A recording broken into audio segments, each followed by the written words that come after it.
Ассалаумағалейкум. Тұмар туралы сұрағым бар.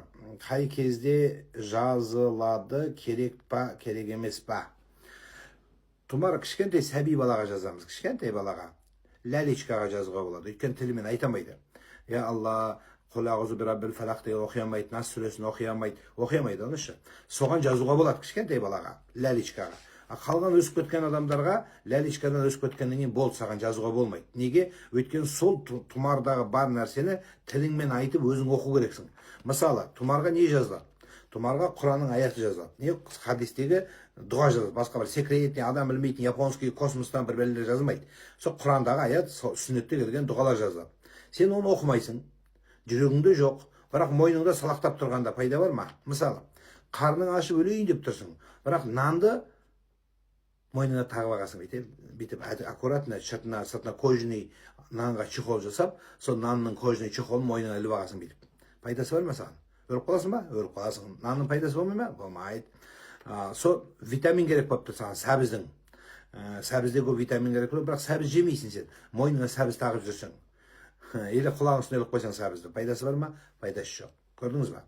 Ал енді кішкентай бала ол айтамаған үшін балаға болады дейміз. Айша анамыз пайғамбар саллаллаху алейхи вассаламның әйелі жасап қояды екен. Сонымен наватты кейде ана екі бала үйленеді ғой.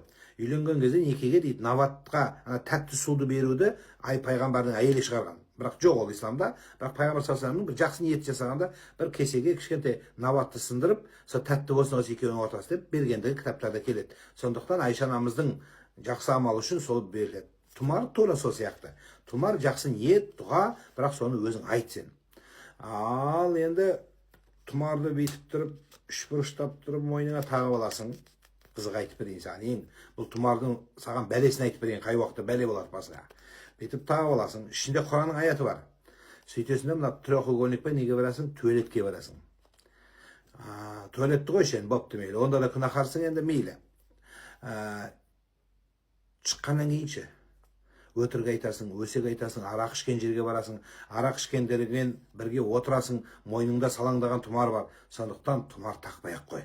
Ең жақсы тұмар, ата-анаңның батасын ал, өзің тіліңменен Алладан сұра, ең жақсы дұға сол. Баяғыда бір әйелдің бір байы кетіп қапты, ната жағы ма бір жағына. Сонымен тұрмайды дейді, дуалап қалған дейміз ғой қазақта. Сонымен молдаға келе береді екен әйелі. Bir нәрсе жазып берші, молдеке, бір нәрсе жазып беріңізші. Мен байымды жақсы көрем, күйеуімді, бірақ кесінші деп айтады дейді. Уже бір апта болды үйге қонбайды.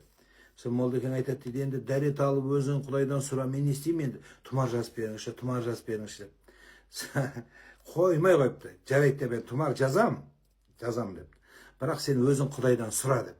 Бопты сұрайым, жазып берсең болды. Сен жазып береді.